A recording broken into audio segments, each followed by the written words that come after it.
Efforts towards redefining the relationship between Nigeria and South Africa continues as a 10-year visa issuance for businessmen from Nigeria and South Africa will soon be implemented. That's coming from the Consul General of Nigeria to South Africa, Mr. Godwin Adama, who was a guest at the Nigeria-South Africa Chamber of Commerce breakfast meeting in Lagos. Mr. Adama said that the Nigerian mission in South Africa is working hard to avoid a repetition of the xenophobic attacks, as well as improve the cooperation between the two countries. With 32 bilateral agreements between both nations, Nigeria and South Africa's relationship dates back a long time ago. Both are also the strongest economies in Africa with a good trade balance, but the recent xenophobic attacks have somewhat dampened this relationship. So I feel you can deploy more of your... With both countries determined to mend fences, here at a meeting of the Nigeria-South Africa Chamber of Commerce, Nigeria's Consul General to South Africa, Godwin Adama, is speaking on what is next for both countries. The establishment of the early warning mechanism to tackle attacks on foreign nationals. There was also the establishment of Republic of South Africa Nigerian Consular Forum. This will be meeting twice every year to resolve issues that could lead to such attacks that we have witnessed in the past. And the stakeholders will be the Nigerian side, the missions, the foreign affairs, the police and others. Promoting trade is also key as both nations are strategizing on long tenure visas for businessmen. There is the facilitation of visa issuance, including approval for the 10-year visa. Modalities are currently being worked out, and I know that already there is an approval for that, especially businessmen that have on both sides. We are still working out the modalities, and I'm sure very shortly, because from the South African side, I was privileged to meet at the level of the Home Office. They are ready, and they said they were going to work, maybe for now, with the chamber to be able to identify such persons. For the NSACC, the relationship between both countries is important, not only because of the trade balance, but also the large human capital exports from Nigeria's end.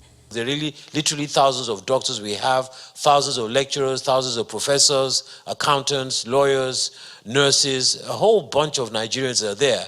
And if you value what they provide to South Africa, that's a lot of imports or exports of Nigeria to South Africa that we've got to consider, not even counting the amount of money that is remitted back home.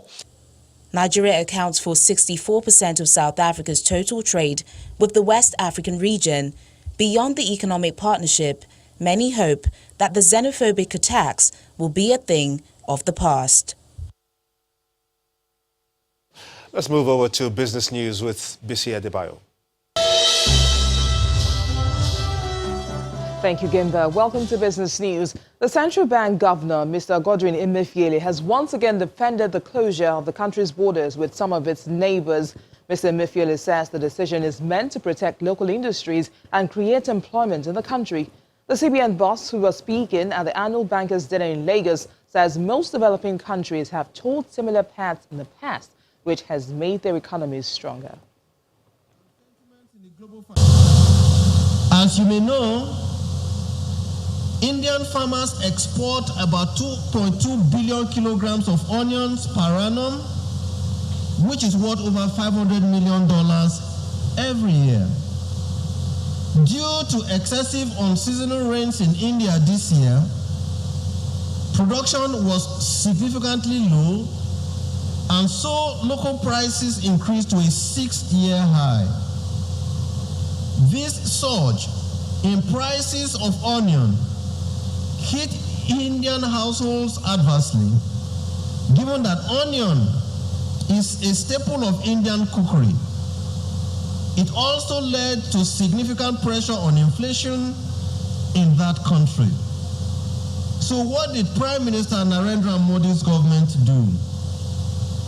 Last month, the government insisted and banned the export of onions from India until further notice, with the immediate result being more onions for local consumers at rapidly decelerating prices, putting a dent to headline inflation. No responsible leader would allow the level of unemployment and insecurity to rise in his country. And that is the reason the Monetary Policy Committee of the Central Bank, even at its meeting held this week, came out very, very strongly to say that the Monetary Policy Authority supports Nigeria government's border protection. And I think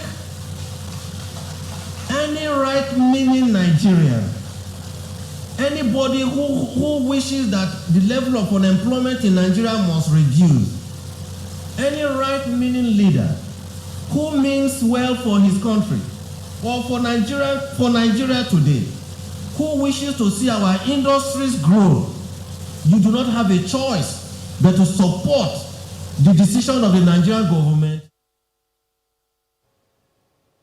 Nigeria's stock market ends the final trading day of November upbeat, with the all-share index up 0.66%. Layo Adegoke tells us more.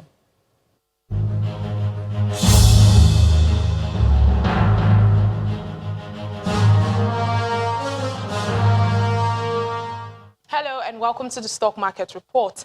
After starting off on a negative mode, the stock market ends the final trading day of November in the green, with the NSE all-share index up 0.66% and back to the 27,000 level. This comes after bargain hunting from the last two sessions continued today, while the shares of MTN Nigeria, as well as key components from the consumer, industrial goods and banking sector contributed largely to about 86 billion naira additional gain in overall market value. 18 gainers were led by 9.23% increase in Unity Bank's share price. Ikeja Hotel leads a pack of 11 other losers, down by 9.60%, while the trio of UACN, UBA and Zenith Bank are major contributors to a total of 227 million shares traded today. Well, that's the stock market for the day. I'm Layo Adegoke. And that's it on Business News. Thank you for watching. I am BC Adebayo.